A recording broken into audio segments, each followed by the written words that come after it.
10월의 마지막 주가 시작이 되면서 뉴욕 증시의 이번 주에는 FOMC 또는 미국의 GDP 발표, 애플, 구글의 실적 발표 이런 이벤트들이 다양하게 나올 것으로 예상되고 있습니다. 자, 재료들은 일단 전체적으로 우호적인 상황들을 많이 만들고 있기 때문에 시장에 크게 나쁜 영향을 주진 않을 것이다. 이런 전망이 우세하긴 한데요. 그래도 좀 더 지켜봐야 된다라는 중론이 있기 때문에 지수가 계속적으로 상승할 것인지에 대한 부분들은 조금 더 지켜봐야 될 것이다. 이야기가 나오고 있습니다. 여기에 대한 이야기 자세하게 풀어보도록 하겠습니다. 최근에 약달러 현상이 지속되면서 신흥국 펀드들 그동안 힘을 보지 못했었는데 이제는 이런 약달러 기조에 힘을 실어가면서 이제 수익률을 좀 만들 수 있지 않겠느냐 이러한 분석들이 나오고 있고요. 또 약달러 기조가 계속되는 하나의 방법론 또는 그런 이유들에 대해서는 또 전 세계적인 금리 인하 기조가 한번 영향을 줬다라고 좀 볼 수가 있을 것 같습니다. 그래서 여기에 대한 이야기들 다시 한번 알아보도록 하겠습니다. 외국인들 수급이 다시 주목을 받고 있습니다. 한 주 만에 순매수로 전환됐다는 이야기가 나오면서 코스피, 코스닥에 모두 매수, 사자 이런 의견들이 나오고 있다고 합니다. 외국인들이 이렇게 순매수로 전환된 이유 그리고 외국인들의 매수가 어디까지 지속될 수 있을 것인지 또 어떠한 것들을 눈여겨봐야 되는지 알아보도록 하겠습니다. 네, 반갑습니다. 오늘은 10월 28일 월요일입니다. 마지막 주죠. 10월의 마지막 주간이고요. 11월이 같이 끼어있기 때문에 여러가지 변수와 이벤트들이 같이 맞물려서 나올 것으로 생각됩니다. 앞서서 말씀드린 것은 이제 FOMC라든지 GDP 또는 기업들 실적 발표 이런 정도였지만 브렉시트가 마무리되는 그런 시기이기도 하죠. 그리고 11월로 넘어가면서 이제 실적에 대한 부분들이 어느 정도 마무리되면서 새로운 재료를 찾아 나서는 그런 위치로 갈 수 있기 때문에 아마도 이제 이번 주에 나타나는 변동성은 상당히 시장의 어떤 방향성을 결정하는데 중요한 역할을 하게 되지 않겠는가 이렇게 분석이 되고 있습니다. 이 부분 참고하시면서 오늘 첫 번째 이야기 시작하도록 하겠습니다. 이번 주에는 일단 여러 가지 재료들이 있는데 가장 중요한 부분 중에 하나가 이제 연준이죠. 연준의 FOMC 29일에서 30일 우리나라로 치면은 30일에서 31일로 보시면 될 것 같은데 이번 FOMC에서 금리를요 1.5에서 1.75%포인트로 25베이시스 포인트 인하할 것이다. 25베이시스 포인트는요 0.25% 낮춘 거라고 보시면 되겠습니다. 그래서 금리 선물 시장에 의하면 이번에 금리가 인하될 것이다라는 그 가능성이 90% 이상이다라고 얘기가 나오고 있기 때문에 이번에 금리 인하는 거의 확실시 되고 있다라고 보여지고 있습니다. 다만 이제 금리 인하에 대한 부분들이 중요한 포인트가 좀 있는 게 아직 한 번 더 남아 있거든요.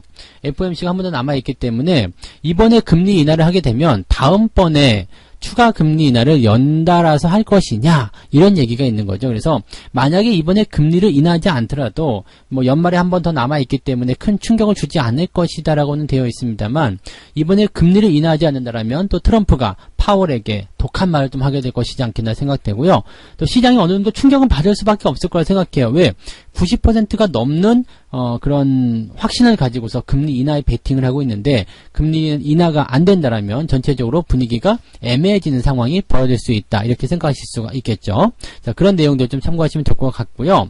또 이번에 FOMC에서 금리 인하를 진행했다고 하더라도 추가적으로 다음 달에 추가적인 금리 인하가 나올 것인지 그런 부분에 대한 것들도 생각해 봐야 되겠죠. 그러니까 다음번 FOMC에서도 금리 인하가 추가적으로 나오게 된다면 올해 2019년도에 트럼프가 예상한 대로 1%의 금리 인하가 되는 것이다. 이렇게 보실 수가 있는 겁니다. 자, 그렇게 된다면 대단하지 않겠습니까? 그래서 일단 선물 시장에서 보는 부분에 의하면 내년 1분기까지는 금리를 추가적인 인하가 더 나올 것이다 라고 일단은 가능성을 높게 잡고 있기 때문에 여기에 대한 내용들은 우리가 관심 있게 좀 살펴볼 필요는 있겠다. 이 정도 생각하시면 되겠습니다. 자, 그 다음에 또 다시 볼만한 부분은 이제 3분기 GDP 증가율, 국내 총생산이죠. 이 GDP 증가율에 대한 내용이 중요하게 나올 겁니다. 지난번에는 이제 중국의 GDP가 발표됐는데 별로 좋지 않았죠. 근데 이번에 미국도 그게 썩 좋지는 않을 것이다 라고 얘기는 나오고 있습니다. 30일 날 발표되니까 우리나라는 이제 31일 날 아마 알게 될 것 같은데요.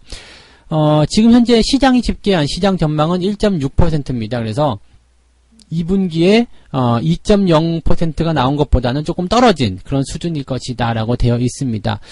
다만 이제 뭐 이 정도라면 그냥 뭐 적절하지 않냐 이런 식의 어떤 얘기가 나오고 있기 때문에 뭐 GDP 발표에 따른 시장의 충격은 크지 않을 것이다 라는 얘기가 나오고 있고요. 중국 때처럼 그렇게 막 시장이 불안해한다거나 그러지는 않을 것이다 라고 보시는 것이 맞을 것 같습니다. 그래서 미국의 일단 이번 GDP 발표가 전망치보다 좋게 나온다라면 상당한 호재가 될 것으로 생각되고 있고요.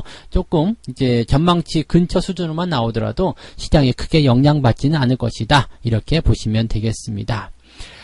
그 다음에는 이제 11월 1일이 되겠네요. 이번 주 금요일 날. 네, 이제 그 실업수당에 대한 고용지표가 발표가 되는데요.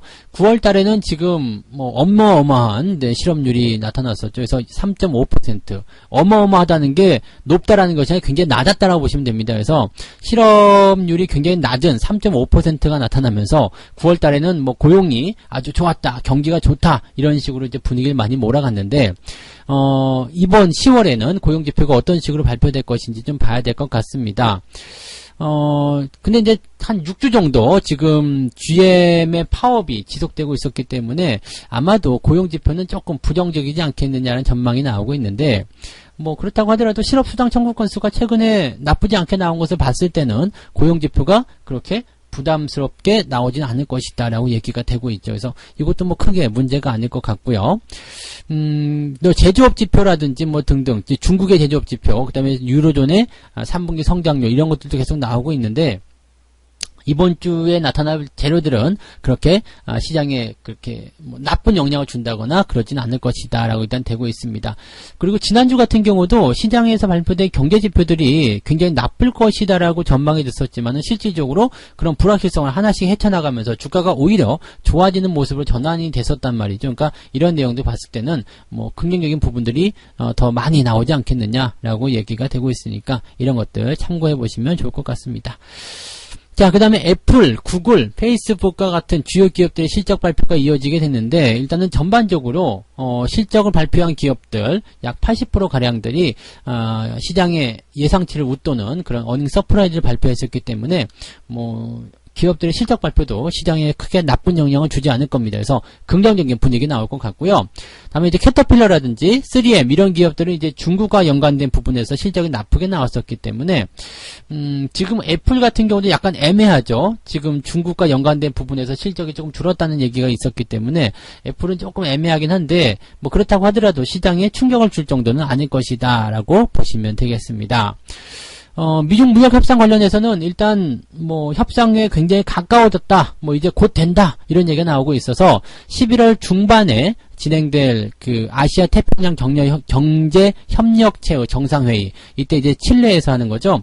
요때 아마 최종적으로 마무리될 것이다라고 얘기가 되어 있습니다. 지금 준비 단계는 다 끝난 것 같더라고요. 그래서 도장만 찍으면 되는 것 같은데 이번에 만약에 1단계 협정에서 도장을 찍게 된다면 아마도 2단계, 3단계에 대한 기대감이 더 많이 커질 것이다 분석되기 때문에 11월 한 달은 지수가 좀 좋은 방향으로 가지 않을까 이런 생각도 조금 해볼 수도 있을 것 같아요. 자, 그 다음에 해외 시장에서 볼 수 있는 마지막 재료라 볼 수 있는 것은 이제 브렉시트 관련한 내용이겠죠.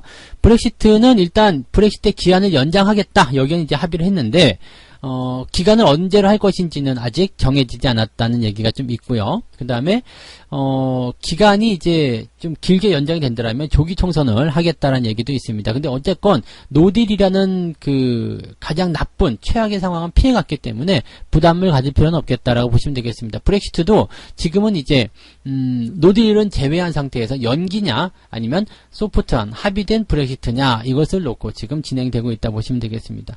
시장에 대한 악재는 이렇게 다 해소가 되었다라고 보실 수가 있을 것 같아서 아마도 이번 주가 지나가면서 11월 달로 들어가게 되면 조금 더 안정적이고 좋은 흐름을 보일 수 있지 않겠는가 이렇게 보여주고 있으니까 뭐 시장에 대한 부분은 조금 가볍게 보셔도 좋지 않을까 생각이 됩니다. 참고하시면 좋겠고요. 자, 두 번째 소식입니다. 약달러 기조죠. 약달러. 달러가 최근에 이제 뭐 금리 인하라든지 등등에 대한 내용들 통해서 약달러 상황이 벌어지고 있는 모습인데, 달러 가치가 계속적으로 낮아지게 되는 부분들은 일단 FOMC, 즉 연준에서의 추가 금리 인하 기대감 때문이다라는 내용들이 일단 지배적입니다. 그래서 미국 쪽에서 이제 금리 인하를 하게 된다라면은 시장에 달러가 많이 풀리는 상황을 갈 수 있기 때문에, 달러가 많이 풀리게 된다라면 그만큼 달러의 가치가 떨어지게 되겠죠. 그래서 그런 쪽으로 많이들 나와 있습니다. 이제 문제는 이제 이거죠. 약달러 기조가 됐을 때 우리한테 어떤 도움이 되겠느냐 이런 건데, 우리가 2018년도 당시 생각해 보시면 증시가 우리는 굉장히 안 좋았었습니다. 그런데 그 당시에 무슨 일이 있었냐면 금리 인상을 통해서 미국의 어떤 경기 전망이 매우 좋다라는 얘기를 했었죠. 그러면서 달러가 강세 전망을 보이게 됩니다. 미국이 금리 인상을 하게 됐고 달러가 강세를 보이게 됨에 따라서 대부분의 자금들이 이제 미국으로 빨려 들어가는 그런 형태를 보이게 됐고, 그 당시에 이제 이머징 마켓 쪽에 있었던 그런 국가들은 굉장히 좀 투자해서 가뭄을 겪는 그런 모습이 좀 있었죠. 근데 지금 같은 경우는 이제 미국이 금리를 계속해서 내리고 있는 상태고요. 달러가 약세 기조로 보임에 따라서, 물론 이제 미국이 달러를 약세로 전환시키는 이유 중에 하나는 아마도 그 중국과의 무역 분쟁이 좀 많이 작용하지 않았을까라고 생각이 됩니다. 이게 뭐냐면 관세를 부과했는데 중국의 환율이 높아지다 보니까 여기에 대해서 이제 관세의 어떤 효력이 무력화되는 상황이 좀 벌어졌었죠. 그래서 트럼프가 노발대발하면서 우리도 약달러로 가자, 걔네들 봐라, 이렇게 연준을 좀 압박했었던 일이 좀 있었습니다. 재무부 쪽에서는 안 된다, 법적으로는 그것은 위법사항이다라고 얘기하면서 딱 선을 그어버렸기 때문에 계속해서 연준을 들려볶는 상황이 좀 된 거죠. 그래서 지금 같은 상황은 이제 연준이 계속해서 금리를 내리고 있는 상태라서 약달러에 일조를 하고 있는 모습이 되는 거고요. 약달러 기조가 계속 이렇게 된다라면 중국은 무역 분쟁에서 더 큰 압박을 받게 될 것이다라는 것은 기정사실화된다고 보시면 되겠습니다. 자, 일단 이런 상태인데, 이렇게 된다라면 이제 중국 같은 경우는 압박을 더 세게 받기 때문에 무역 분쟁을 해결하고자 하는 이 의지가 더 강해질 것으로 생각하시면 될 것 같고요. 이머징 마켓 같은 경우도 이제 지금 금리가 내려가면서 약달러 기조가 된다라면 미국으로 굳이 자금들이 들어가지 않아도 될 필요성이 있다는 얘기죠. 굳이 미국에 투자할 이유가 없겠죠. 투자처가 더 좋은 쪽으로 이렇게 갈 수가 있다는 얘기입니다. 그래서 지금은 이제 그 이머징 마켓 쪽으로의 어떤 자금 유입이 많이 이루어질 수도 있는 그런 상황이 될 수 있다라고 보시면 되겠습니다. 실질적으로 보면 이제 그 주요국, 그 주요 이머징 마켓의 국가들 펀드 수익률 좀 보게 되면 2019년도 한 해 동안에 그 연초부터 지금 올라온 수익률을 보게 되면 베트남이 8%대, 그 다음에 인도가 7%대, 약간 이게 부진한 수익률이라고 합니다. 북미 같은 경우는 21%가 넘고요. 그 다음에 브라질 같은 경우가 15.8%의 수익률을 올리고 있다라고 되어 있습니다. 상당히 많은 수익률을 올린 것으로 이제 우리가 보시면 될 것 같죠. 그래서 실질적으로 보면 이제 펀드의 수익률이 시장과 비슷하게 움직이는 경우도 있겠지만은 시장보다는 조금 더 올라가는 부분들이 있어서 아마도 이제 시장의 어떤 기대감이 높아지면 높아질수록 펀드의 수익률은 더 커질 수 있겠다라고 보시면 되겠습니다.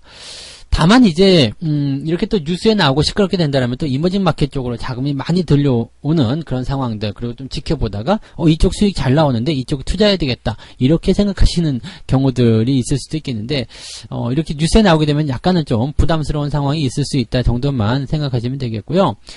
펀드라는 것을 뭐 일단 드시는 것도 나쁘진 않습니다. 그런 상품 자체가 나쁜 것은 아니기 때문에 거기에 가입하시는 것도 괜찮겠습니다만, 여유가 조금 있으신 분들 같은 경우는 어떤 식으로 대응하면 좋으냐면 좋은 종목들 또는 이제 펀드의 어떤 상세 정보를 보게 되면 기초자산을 어떻게 구성하는지가 대충 나오거든요. 이제 그런 것들을 참고해서 내가 내 포트폴리오에다가 펀드처럼 주식을 사서 넣어 놓는다라면 더 좋은 수익률이 나오지 않을까라고 생각이 듭니다. 그래서 펀드, 내가 만드는 그런 투자법에 대해서도 한번 공부해 보시는 것이 어떨까 생각이 됩니다.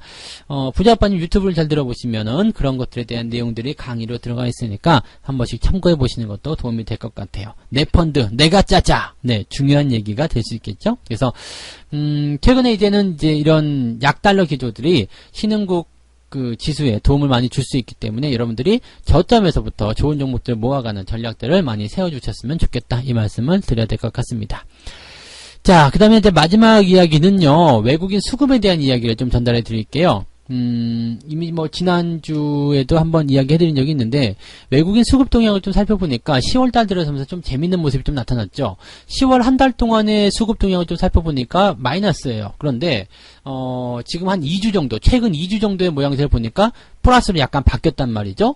그런데 지금 지난주네요. 10월 21일부터 25일까지의 수급 동향 살펴보니까 무려 3,000억이 넘는 3,800억을 순매수를 하게 됩니다. 코스피에서는 3,200억가량, 그 다음에 코스닥에서는 670억가량을 사들이게 됐는데, 대단한 거 아니겠습니까? 그래서, 일주일 동안 외국인 매수가 집중되었다라는 부분이 좀 나오는 거고요. 외국인들의 매수가 집중되는 상황이 된다면 지수는 어지간해서는 하락하지 않습니다. 왜냐면 이제 보통 외국인들이 자신있게 매수를 들어오는 구간들은 어느 시점이냐면, 기관들이 지수의 어떤 저점을 좀 형성해 놓은 상황, 지지점을 형성해 놓은 상태에서 주가가 올라가는 상황을 타고 같이 들어오는 경우가 많죠. 그래서 외국인들 입장에서는 올라가는 주식을 그대로 끌고 당기는 그런 형태의 모습을 많이 보여주기 때문에 그런 식으로 본다라면 아마도 외국인들 매수가 들어오는 것은 지수가 당분간은 더 오를 수도 있겠다라는 분위기로 해석이 가능하겠다. 이렇게 보셔도 될 것 같습니다. 자, 그 다음에 또 외국인들이 매수하는 종목들 잘 보시면은요, 대형주거든요, 대형주. 외국인들이 대형주를 매수하는 이유는 물론 자기네 비중도 많고 또, 우리가 또 외국에 투자한다고 생각해 보세요. 그렇다면, 여러분들이 만약에 돈을 달러로 바꿔가지고 미국에 투자해야 되겠다, 이렇게 생각했을 때 어떤 기업을 사실 것 같아요? 미국에서 가장 대표되는 대기업을 사시겠죠. 애플이든 아마존이든 이런 것들, 우리가 잘 아는 거. 대기업 이런 거 사실 거 아닙니까? 그래서 외국인들도 우리나라에 들어오게 되면 시가총액 1위부터 찍어 넘어가기 시작하는 거죠. 삼성전자라든지 하이닉스 또는 현대차, 그 다음에 뭐 포스코도 있을 테고요. 뭐 등등의 이런 종목들을 사게 될 거라는 얘기가 되는 겁니다. 그래서 대형주 위주의 대형들을 하게 된다라고 보시면 되는 겁니다. 지난주에는 이제 SK 하이닉스의 외국인 매수가 1,100억이네요. 1,100억가량 몰리게 되면서, 하이닉스가 매수 1순위로 올라섰다라고 보시면 되겠습니다. 그래서, 뭐, 그러한 내용들이 좀 있는 거고요. 또 연말 시즌이기 때문에 대형주에 좀 집중하는 모양새가 나올 수 있는 게 배당주. 배당을 또 받아야 될 거 아닙니까? 그래서 최근에 이제 우리나라 기업들의 배당 성향이 조금씩 높아지고 있기 때문에 배당주에 투자하는 그런 느낌들을 이제 연말 시즌에서 들어가는 그런 형태로 보시면 되겠습니다. 저 역시도 이제 지난달 말부터 이제 배당주에 조금씩 투자하는 그런 전략들을 세우고 있는데요. 배당주들이 주가만 빠지지 않는다라면 또는 뭐 한 5%든 10%든 조금이라도 올라주기만 한다라면 고배당 종목들을 공략을 했을 때 상당히 큰 시너지를 볼 수 있다는 것을 우리가 아시면 될 것 같아요. 그래서 배당도 같이 챙겨볼 수 있는 거, 앉아서 고배당주 같은 경우는 4% 5% 수익률 앉아서 먹을 수 있는 그런 기회가 또 될 수 있으니까 외국인들이 놓칠 수가 없겠다 보시면 되겠고요. 또 한 가지는 이제 반도체 업황이 돌아서고 있다는 얘기가 있죠. 반도체 업황이 돌아서면서 IT 업종에 안 그래도 외국인들은 관심이 좀 많았었는데 더 강해졌다라고 보시면 될 것 같아요. 그래서 IT 쪽으로의 어떤 집중도라든지 그 다음에 이제 시총 상위권, 배당주 이런 쪽으로 봤을 때 외국인들이 많이 사들이는 거, 또 그런 부분들이 또 이런 시총 상위권에서 지수 관련주로 포함이 되어 있기 때문에 외국인들이 매수를 계속 해주고 있는 상태에서는 지수가 당분간은 더 오를 수밖에 없겠다. 이렇게 좀 보시는 것도 괜찮을 것 같아요. 뭐 큰 대외적인 이슈로 본다라면은 미중 무역 협상이라든지 또는 브렉시트라든지 뭐 등등의 이야기, 또 금리 인하에 대한 기조들, 이러한 내용들이 외국인들을 끌어당겼을 것이다 라고 분석도 나올 수 있겠습니다만은 어쨌건 지금 중요한 것은 외국인들이 우리나라를 매수하고 있다는 얘기가 되는 거고, 그로 인해서 주가가 상승세를 보게 될 것이다 라고 보실 수가 있겠습니다. 그래서 이런 내용들 같은 경우는 우리가 투자를 하면서 긍정적으로 판단해 볼 수 있는 중요한 이벤트성 재료가 될 수 있기 때문에 긍정적으로 여러분들이 시장을 바라보고 생각해 주시면 좋을 것 같습니다. 네, 이렇게 세 가지 이야기 전달해 드렸는데, 첫 번째 이야기는요, 뉴욕 증시가 이번 주에 FOMC 금리 인하부터 시작해서 GDP 발표, 그 다음에 애플과 구글, 뭐 이런 기업들의 실적 발표, 그리고 미중 무역 협상 잘 되고 있다는 이야기, 브렉시트도 이번 주에 결정이 될 테고요, 고용지표 등등, 뭐 시장에 부담 줄 만한 내용들이 많지 않다. 그래서 시장은 좋아질 수 있을 것 같다라는 이야기가 전달이 됐고요. 두 번째는 이제 약달러 기조가 나오게 되면서 신흥국 쪽으로 자금이 유입이 되고 신흥국에 대한 수익률이 높아지고 있을 것이다. 실제로 이런 신흥국 국가들의 수익률이 높아지고 있는 모습이 확인이 되고 있기 때문에 이러한 기조들을 우리가 좀 잘 생각해 본다면 우리나라도 역시 이머징 마켓에 포함이 되어 있기 때문에 수익률이라든지 지수 상승에 긍정적인 이야기가 나올 수 있겠다 보실 수 있겠고요. 자, 이것과 연결돼서 본다면 외국인들의 매수세가 또 최근에 강하게 집중되는 모습이 확인이 되고 있는데 이 내용들도 어떻게 보면 이제 이런 신흥국의 어떤 이야기와 같이 포함시켜서 볼 수도 있겠다 생각할 수 있겠고요. 그다음에 외국인들이 매수한 종목들이 대체적으로 시총 상위권, IT 이런 쪽 종목들이기 때문에 배당 성향이라든지 이런 것들도 같이 고려했을 것이다라고 말씀을 드렸습니다. 그래서 전체적으로 이제 시장 분위기는 수급이라든지 재료라든지 이런 쪽 전부 다 긍정적으로 바뀌고 있는 것 같다 생각이 됩니다. 그래서 많은 투자자분들이 이제부터는 수익을 좀 많이 끌어올릴 수 있는 그런 어떤 요인들을 만들 수 있지 않겠는가라고 생각해 보시면 좋을 것 같습니다. 네. 기대 많이 가져가시기 바라고요. 자, 책 한 꼭지 읽고 마무리하도록 하겠습니다. 매년 10% 정도의 성적을 올리기는 상당히 어렵다. 하지만 7년 동안 2배로 만들겠다면 그것은 가능하다. 정신건강에도 좋고 7년에 2배라면 그렇게 어려운 얘기도 아니라고 느껴진다.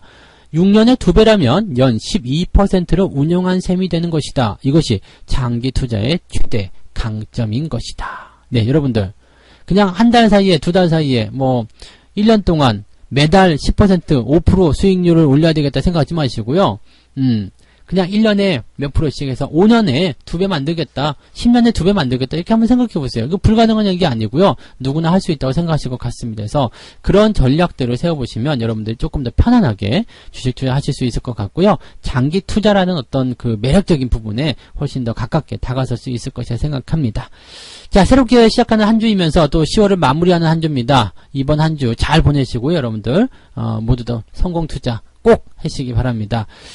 기회가 오고 있는 것 같아 느껴질 때는 자신있게 베팅을 해야 되겠죠? 주식을, 네, 여러분들 좋은 주식 많이 사셔가지고 좋은 수익률, 좋은 결과들 꼭 만들어내시기 바랍니다. 전 여기까지 하고요. 다음 시간에 다시 오도록 하겠습니다. 고맙습니다.